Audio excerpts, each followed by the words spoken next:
நிறைய ஊர்கள்ல இந்த முனியப்பன் பத்தின சில கருத்துக்கள் அதிகமாவே போயிட்டு இருக்கு. நீங்க எந்த ஊர்ல சேர்ந்தீங்க அப்படின்னாலும், ஒவ்வொரு ஊர்ல ஒரு ஒரு முனியப்பன பார்க்கலாம். ஒவ்வொரு கருப்பு சுவாமிய பார்க்கலாம். இதுல இந்த முனியப்பன் அப்படின்னு நம்ம Googleல சர்ச் பண்ணா, ஒரு குறிப்பிட்ட இடத்துல மட்டும் இந்த முனியப்பனுடைய புகைப்படம் ரொம்ப ஃபேமஸா வந்திருக்கும். அதுல முதன்மையா சொல்லப்படுறது வெண்ணங்குடி முனியப்பன் அப்படிங்கிற ஒரு இடம். இந்த வெண்ணங்குடி முனியப்பனுக்கு எப்படி இவ்வளோ பவர் வந்தது? ஏன் வெண்ணங்குடி முனியப்பன் மட்டும் Google உட்பட எல்லா வீடியோக்கள் உட்பட ரொம்ப அதிகமா சொல்லப்படுது? நிறைய ஊர்கள்ல ஒவ்வொரு முனியப்பன் இருக்காங்க. நிறையவே ஃபேமஸாவும் இருக்காங்க. ஆனா, அதிகமா உலகளாவிய அளவுக்கு தெரிய வந்ததுக்கான காரணம் என்ன தெரியுமா? ஒரு 3 இன்சிடென்ட். அந்த 3 இன்சிடென்ட்டும் மிகப்பெரிய ஒரு சவாலான ஒரு இன்சிடென்ட். அது அரசாங்கத்தையே அதிர வச்ச ஒரு இன்சிடென்ட். அது மட்டும் இல்லாம, இதுல வந்து இந்த குலதெய்வத்தினர் தான் இவங்க கும்பிடுவாங்க. இல்ல இந்த ஊர்க்காரர் தான் இவங்க கும்பிடுவாங்க. இந்த மாநிலத்துக்காரர் தான் இந்த கோவிலுக்கு அதிகமா வருவாங்க அப்படின்னு இல்லாம, ஓவரால் தமிழ்நாடு, இந்தியா அப்படின்னு நெறைய நாடுகள்ல இருந்து கூட இந்த கோயிலுக்கு வந்திருக்காங்க. வெளிநாட்டவரும் இந்த கோயிலுக்கு வந்திருக்காங்க. இந்த கோயில பத்தின ஒரு சூப்பரான ஒரு தகவல் தான் நம்ம இந்த வீடியோல பார்க்க போறோம்.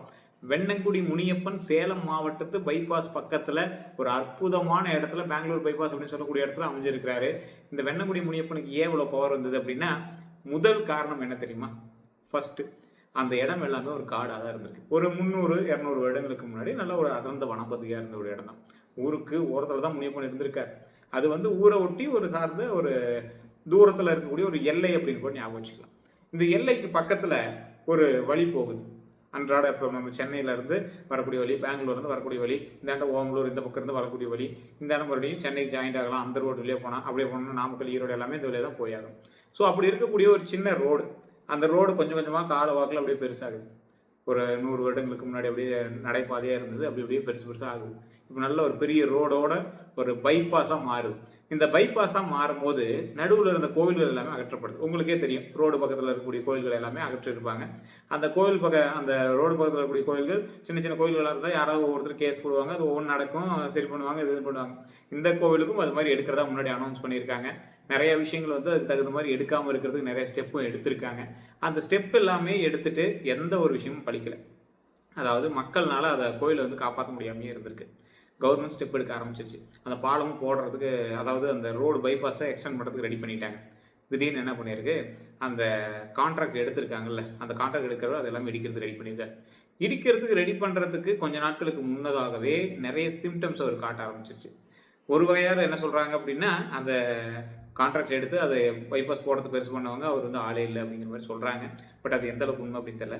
பட் நிறைய விஷயங்கள் அதை தடை பண்ணி மறுபடியும் வந்து அதை ஸ்டெப் எடுக்கிறதுக்கு ஒரு 2-3 டைம் ட்ரை பண்ணியிருக்காங்க. ஒரு டைம் இல்லை, 2-3 டைம் ட்ரை பண்ணியிருக்காங்க அந்த கோவிலை அகற்றணும் அப்படின்னு. என்னென்னவோ பண்ணி பார்த்துருக்காங்க. அந்த கோவிலை வந்து நகர்த்துறதுக்கு ஒரே ஸ்டெப் கூட எடுக்க முடியல. அதுக்கு ஜேசிபி வந்தவங்க கூட அது முடியாது அப்படிங்கிற மாதிரி சொல்லிட்டு போயிருந்திருக்காங்க. ஸோ இந்த மாதிரி ஒரு காலகட்டத்தில் அந்த கோவிலை வேற வழியே இல்லாமல் ஏற்கனவே ஒரு 5-6 குடும்பங்கள் மட்டுமே வணங்கி வந்துட்டு இன்னைக்கும் பார்த்தீங்கன்னா ஒரு 5-6 குடும்பம் தான் வந்து பார்த்தீங்கன்னா அதுக்கான கோவில் பூசாரிகளாக இருக்காங்க. அவங்க வம்சாவளிகள் தான் வந்து பார்த்தீங்கன்னா இன்னைக்குமே அது வந்து பூஜை பண்ணிட்டு இருக்காங்க.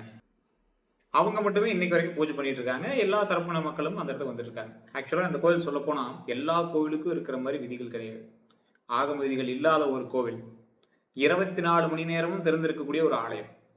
ரோடுக்கு நடுவுலையே அமைஞ்சிருந்து ரோடையே 2ஆ பிரிச்சு கூட நீங்க தனியா போட்டுக்கோங்க, இல்ல ரோட தள்ளி போடுங்க அப்படின்னு சொல்ல வச்ச ஒரு ஆடு.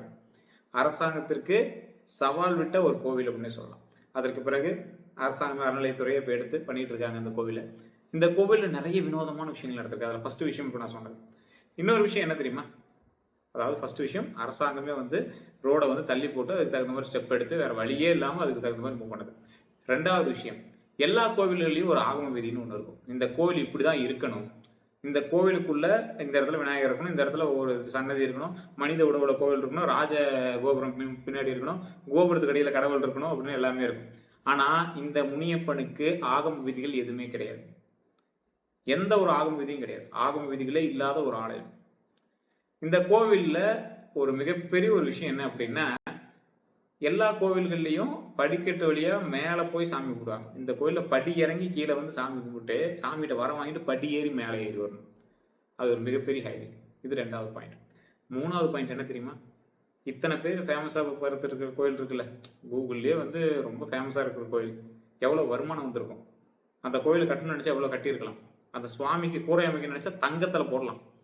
மிகப்பெரிய பணக்கார சாமி தான் அது. அந்த ஊர் இருக்கக்கூடிய இடங்கள்ல ஆகம விதிகள் படி கோவில் அமைக்கணும்னு நினைச்சிருந்தா கிட்டத்தட்ட சேலத்திலேயே 20 ஏக்கரா 10 ஏக்கராவுக்கு மேல வாங்கி அந்த கோவில் கட்டி மண்டபம் கட்டுற அளவுக்கு பண வருமானம் எல்லாமே இருக்கக்கூடிய ஒரு அற்புதமான ஆலயம் தான். கவர்மெண்ட் பக்கத்துலேயே எல்லாம் மண்டபம்லாம் சின்ன சின்னதாக கட்டி எல்லாமே ரெடி பண்ணிடுறாங்க. இருக்கிற ஸ்பேஸுக்கு எல்லாமே பண்ணியிருக்காங்க. ஆனா இன்னைக்கும் அந்த வெண்ணங்குடி முனியப்பன் வெண்ணங்கொடிக்கு கீழே தான் இருக்குது. இந்த வெண்ணங்குடி அப்படிங்கிறது ஊர் பேரா சார்ன்னு கேட்டிங்கன்னா, வெண்ணங்கொடி அந்த கொடி இப்போ இருக்குது பார்த்தீங்களா? இன்றைக்கி நீங்கள் அந்த கோயிலில் பார்த்தீங்கன்னா, அந்த சைடில் இமேஜில் கொடுக்குறேன் பாருங்க. அந்த வெண்ணங்கொடி இருக்குல்ல, அந்த கொடி செடி இருக்குல்ல, அந்த செடிக்கு அடியில தான் இன்றைக்கி அந்த வெண்ணங்குடி முனியப்பன் இருக்கார். ஒரு ஹைலைட் என்ன அப்படின்னா, அந்த கொடி என்னைக்கு உருவாச்சு அப்படின்னா அங்கே இருக்கிறவங்களுக்கே தெரியல. எத்தனை 100 வருடமா, எத்தனை ஆண்டுகளா அங்கே இருக்குது அப்படின்னு இதுவரைக்கும் யாருக்குமே தெரியல.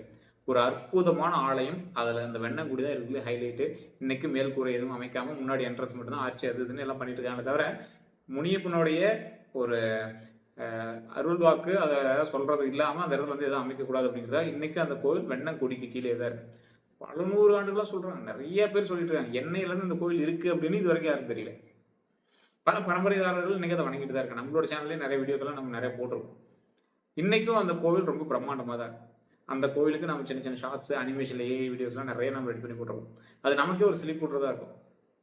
அந்த சுவாமி நம்ம பக்கத்தில் இருந்து பார்க்குற மாதிரியும், சுவாமி நம்ம கிட்ட பேசுகிற மாதிரியும், இன்றைக்கி நீங்கள் அந்த இடத்துக்கு போனீங்கன்னா ஏதோ நம்ம அப்பா நம்ம சொந்தம் அப்படிங்கிற மாதிரி ஒரு ஃபீல் வரும். ஏன்னா எந்த ஒரு விஷயத்துக்காக நீங்கள் போனீங்க அப்படின்னாலும் அந்த கோயிலை போய் வணங்காமல் நீங்கள் வந்திருக்க மாட்டீங்க. அப்படி ஒரு அற்புதமான ஆலயம், அப்படி ஒரு பிரசித்தி பெற்ற ஆலயம். நீங்கள் ஆக விதிப்படி போகணும்னு அவசியமே இல்லை. இன்றைக்கி சாமி சாராயம் படிக்கிறாங்க, அது இதுன்னு எல்லாம் 1, 2 அப்படிலாம் பண்ணிட்டு தான் இருக்காங்க. நிறைய பேர் குடி போதையிலிருந்து வெளிவரணும் அப்படிங்கிறதுக்காக அந்த இடத்துல சில இடத்துலாம் போய் கயிறு கட்டுறாங்க, எலுமிச்சை மரம் அறுத்து போடுவாங்க, அங்கேயே வந்து சில பூஜையெல்லாம் பண்ணி கொடுக்குறாங்க. நிறைய கோழி ஆடு எல்லாம் பண்ணிட்டு இருப்பாங்க. இது வரைக்கும் அங்கே புது வாகனங்கள் வாங்கி அங்கே பூஜை போடாமல் போனதே கிடையாது. சேலம் மாவட்டத்தில் வண்டி போச்சு அப்படின்னா அங்கே போய் வெண்ணங்குடி முனியப்பன் கோயில் முன்னாடி பூஜை போட்டு போகணும் சார் அப்படின்னு புது ஷோரூம்லேயே இருக்கட்டும், எந்த இடத்துல இருக்கட்டும், அது கேட்காத வார்த்தையிலே இருக்காது. இது ஏங்க நம்ம 2 வீலர் ஏதாவது வாங்கணும் அப்படின்னாவே அந்த இடத்துல போய் பூஜை போட்டு தான் போகிறோம். இந்த வெள்ளிக்கிழமை, அமாவாசை, பௌர்ணமி, சில முக்கியமான நாட்கள்லாம் பார்த்தீங்கன்னா அந்த இடத்துல கிட்டத்தட்ட ஒரு அப்ராக்சிமேட்டாக ஒரு 50,000 இல்லை 1,00,000 எலுமிச்சம்பழத்தை பார்க்கலாம் ரோடுகளில். அவ்வளோ கசகசன்னு இருக்கும். அந்த பக்கம் மட்டும்தான் அப்படி இருக்குன்னு சைடு ஆப்போசிட் கோயிலுக்கு பின்னாடி அந்த பாலத்துக்கு முன்னாடி அந்த இடத்துல நிறைய இருக்கும். அங்கே இப்போ பாலம் எல்லாமே ஏற்பாடு பண்ணி பாலம்லாம் பக்கமாக போட்டது எல்லாமே இருக்கும். ஸோ அந்த இடத்துலேருந்து அந்த சாமி வணங்கிட்டு போகாதீங்க நிறைய பேர் இருக்கும்.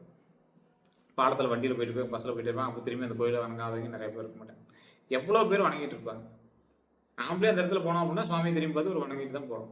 இது எந்த அளவுக்கு இருக்கிறதால நம்ம வணங்குறோம் அப்படிங்கிறதுக்கோசரம் வண்டி விட்டு அதுக்கெல்லாம் பண்ணணும்னு அவசியம் இல்லை. அந்த இடத்துல நின்று சுவாமி வணங்கணும் அப்படின்னாவே போதுமானது. மனசில் நம்ம சுவாமி வணங்கிட்டோம் அப்படின்னாவே போதுமானது.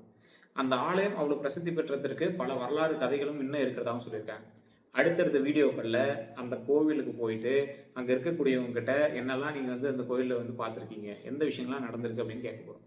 இது ஏன் என்ன ஹைலைட்டாக சொல்கிறாங்க, இது ஒரு மர்மமான ஒரு விஷயம் இருக்குது.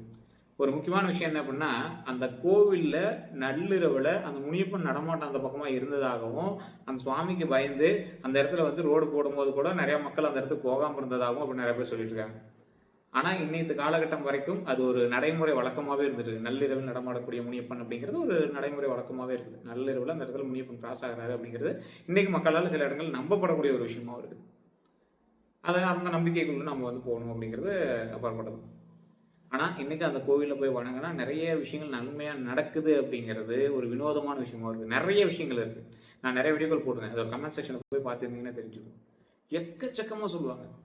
சரி, இந்த கோயிலுக்கு போனால் இந்த விஷயம் நடந்தது, இந்த கோயிலுக்கு போனால் இந்த விஷயம் நடந்தது. நீங்கள் ஆகம விதிகளை பார்க்க வேண்டாம், நீங்கள் ரொம்ப ஆன்மீகமாக பார்க்க வேண்டாம், எதுவும் பார்க்க வேண்டாம். அந்த கோவில் அந்த இடத்துல எத்தனை நாட்களாக இருக்குது.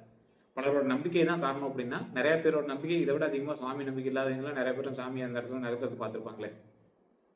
இன்றைக்கும் ஒரு ரோடு பக்கத்தில் ஒரு கவர்மெண்ட்டே பிளான் பண்ணி கூட எடுக்க முடியாமல் மறுபடியும் கவர்மெண்ட் கட்டுப்பாட்டிலே உருவாக்கப்பட்ட ஒரு கோவிலாக இருக்கிறது அப்படிங்கிறது மிகப்பெரிய ஒரு